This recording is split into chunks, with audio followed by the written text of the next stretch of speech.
Aujourd'hui, nous allons parler du tout dernier smartphone très haut de gamme de Oppo, le Find X5 Pro. Je l'ai reçu quelques jours avant l'embargo, histoire de le prendre en main, histoire de bien le tester. Je ne voulais pas simplement vous sortir une vidéo déballage pour vous les présenter, mais vous donner mon avis assez rapidement sur ces produits et autant dire qu'ils valent le détour.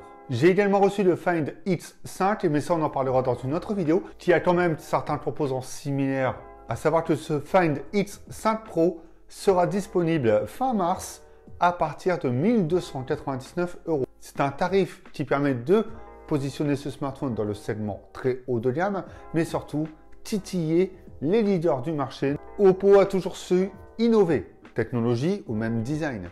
Pour rapidement faire le tour de ce produit, il a tout ce que l'on attend d'un smartphone à 1300 € aujourd'hui et sans concession. Snapdragon 8 Gen 1, 12 Go de RAM, 256 Go de stockage, écran AMOLED jusqu'à 120 Hz, charge rapide, même ultra rapide, de 80 watts, une batterie de 5000 mAh, 3 caméras, une stabilisation sur 5 axes. Ça fait déjà un petit moment que la gamme Find X a son identité. Mais cette fois-ci, Oppo décide que sa gamme sera un incontournable. En effet, la marque ne lésine pas sur les matériaux puisque le dos de ce smartphone n'est pas un simple dos en verre, il s'agit d'un dos en céramique.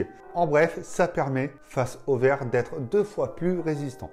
Et le céramique permet de mieux dissiper la chaleur. Malgré son format, sa taille, son poids, c'est un smartphone qui est agréable à utiliser puisque les boutons sont quand même accessibles et on a un smartphone harmonieux. Le design s'y prête, le sans bordure, l'écran très incurvé qui vient rejoindre le cadre et l'arrière également. Cet aspect de galet qui est toujours aussi bon lorsque l'on prend le smartphone. Et j'ai même trouvé que ce côté incurvé ne m'a pas réellement gêné, du moins beaucoup moins que sur certains autres smartphones. D'ailleurs, ce cadre est en acier inoxydable, donc encore un matériau ultra premium. Ce boîtier qui vient recouvrir les modules photo et qui crée un design assez spécial, définissable, puisque maintenant, la plupart des smartphones sont reconnaissables avec l'arrière.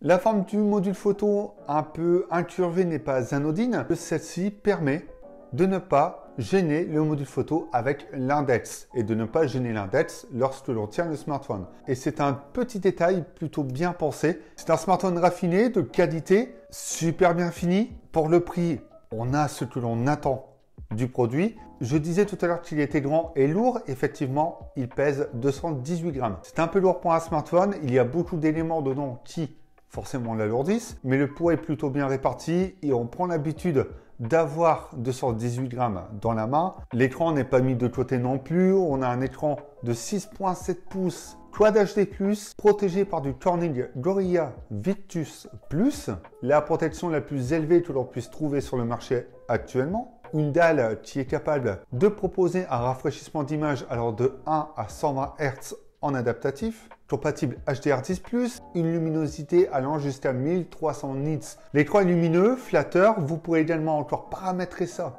depuis les réglages d'affichage. Enfin bref, c'est l'une des meilleures dalles du marché. C'est un écran qui est grand, mais confortable pour apprécier tous les contenus et jouer dessus. Le rafraîchissement d'image se fait ressentir, on sent que dans certains usages, il est moins élevé et plus élevé, mais surtout ça permet d'optimiser la batterie et de gagner en énergie. On ajoute à ça Android 12 et ColorOS 12 qui s'améliorent encore une fois. Ça devient beaucoup plus clair, beaucoup plus épuré, on a des menus bien mieux regroupés, on a une interface propre à Oppo avec un petit mélange d'Android pur. Cette interface renforce également la personnalisation, que ce soit des icônes, de la texture et des améliorations d'Android 12 également sur la personnalisation des menus. Oppo ajoute aussi l'interactivité avec le PC. Via une application, on peut donc utiliser le smartphone sur PC pour éviter de l'utiliser à chaque fois. Au aptX présent, c'est une technologie qui permet de vous faire ressentir plus ou moins les vibrations selon le contenu que vous regardez. Et pour terminer, on a les gestes à main levée. Ce sont des gestes qui vous permettent de scroller avec votre main sans toucher l'écran. C'est une technologie qui existe déjà depuis des années, c'est sûr, mais elle est plutôt au point. Ça a été un peu compliqué pour moi d'utiliser celle-ci les premiers jours. Il y a vraiment des gestes à prendre dans un premier temps et être assez précis. Même si c'est entre 20 et 40 cm du smartphone, il faut bien caler votre main et surtout bien faire le geste. Vous pourrez donc scroller vers le bas ou vers le haut, mais seulement depuis certaines applications. Je ne vais pas m'attarder sur les performances du smartphone puisque vous le savez, elles sont au top. Que ce soit pour jouer, pour naviguer, une utilisation basique ou poussée, ce smartphone est puissant pour tout endurer pendant plusieurs années. Il a le socle le plus efficient du marché à l'heure actuelle. En plus de ça, Oppo améliore son système de refroidissement de 7,5%. Il améliore également les fréquences réseau pour la 5G. Partout où vous irez, même dans les zones non ouvertes et selon l'opérateur, vous devriez ne pas perdre votre réseau 5G et mieux l'accrocher. La marque ajoute quand même un petit plus. C'est un NPU et c'est le Mari Silicon X. C'est quoi? C'est un processeur dédié à l'image qui vient booster l'IA. En bref, ce smartphone détient un partenariat avec Hasselblad. Et ce partenariat avec Hasselblad se fait sur la photo. En plus du NPU qui vient s'ajouter. Pour le moment, le partenariat avec Hasselblad est sur la partie logicielle et le développement logiciel de la photo. Et ce Mari Silicon X vient renforcer encore plus tous ces éléments. Que ce soit le Snapdragon, le Mari Silicon ou même Hasselblad, ne vous inquiétez pas pour la photo, il a tout ce qu'il faut concernant la photographie.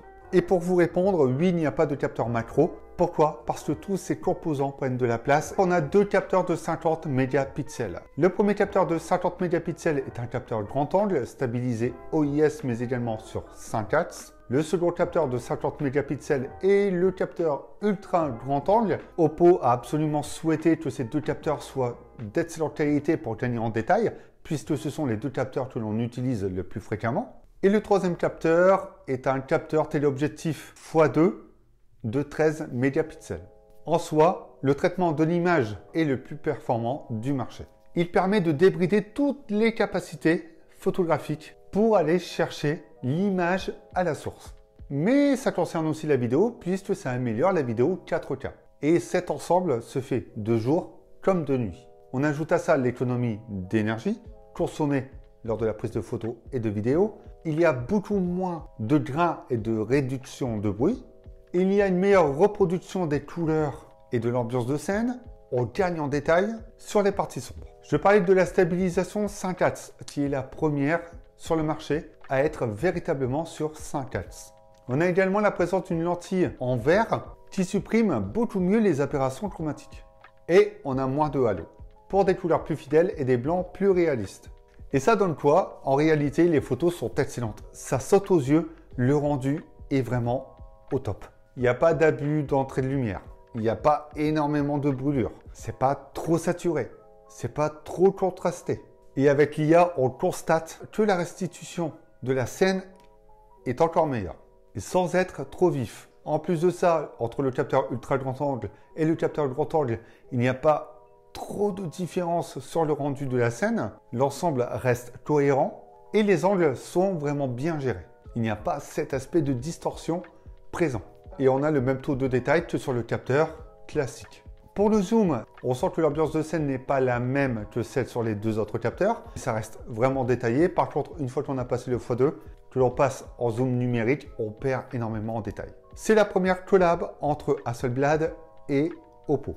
Ce sont des filtres créé par des ambassadeurs d'Hasselblad, comme le mode Hitspan qui permet d'avoir une photo super panoramique dans un format 65/24e. Ça donne un effet et un look cinéma. Il y a également le mode Pro qui se rapproche fortement d'un boîtier Hasselblad. De nuit, les photos sont vraiment bonnes. Lorsqu'il y a de la lumière jaune en extérieur, les clichés ne sont pas trop jaunis. Il n'y a pas trop de halo de lumière. Après, je ne vais pas vous mentir, ça dépendra de la scène et de la lumière présente, mais vous en aurez beaucoup moins et l'ambiance est totalement respectée. On n'a pas cette sursaturation comme sur certains autres smartphones où on n'a pas l'impression que la photo a été prise de nuit. La détection se fait également automatiquement en mode nuit. La stabilisation en 4K est vraiment top. J'ai même été bluffé en courant avec le smartphone et de n'avoir réellement aucun tremblement. C'est aussi bien de faire des vidéos de jour que de nuit. Le capteur selfie de 32 mégapixels est excellent. Il permet d'obtenir plus de lumière, plus de texture et la dernière chose, d'avoir une meilleure plage dynamique. Concernant la batterie de 5000 mAh, J'ai pu faire ma journée facilement, voire une journée et demie si vous n'êtes pas trop gourmand. Le chargeur fourni dans la boîte de 80 watts permet de charger le smartphone en 34 minutes, de 0 à 100%, et en 47 minutes en 50 watts avec le chargeur sans fil. Si vous utilisez un chargeur universel, il sera compatible jusqu'à 30 watts en filaire et 15 watts sans fil. Oppo montre que même sur ce point, il reste excellent et permet d'avoir un smartphone ultra puissant qui n'est pas trop énergivore. À savoir qu'Oppo a également lancé Battery Health Engine. Ça vous permet d'obtenir 1600 cycles de charge avant que la batterie atteigne les 80% de ses capacités réelles. En bref, ça vous permet d'utiliser le smartphone sans changer de batterie durant 4 ans. D'avoir un smartphone qui dure dans le temps et en plus de la céramique du système de refroidissement, la batterie vient s'ajouter à la durabilité. Oppo prend soin de ses produits, font en sorte que nous prenions soin de nos produits, que ces produits ne nous lâchent pas et surtout qu'ils durent dans le temps. Pour résumer, ce Find X5 Pro a tout d'un réel très haut de gamme, que ce soit en photo, en puissance, en autonomie, tout est présent et même mieux que certains haut de gamme parce que ce smartphone est maîtrisé et super bien optimisé. On ne peut pas dire qu'Oppo est un outsider. Aujourd'hui, Oppo est un leader. Je pense que certaines marques devraient réellement se réveiller en se disant que si elles sont leaders, c'est ce genre de produit qui doit faire peur.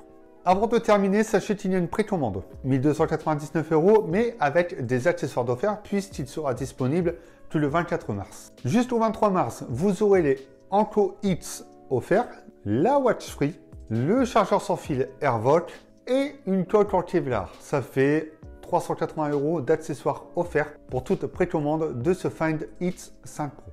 J'espère que cette vidéo vous a plu et si c'est le cas, eh bien n'hésitez pas à mettre le petit like et à vous abonner, ça fait toujours plaisir. Si vous avez d'autres questions, n'hésitez pas dans les commentaires. D'autres vidéos, d'autres tests sont disponibles sur la chaîne.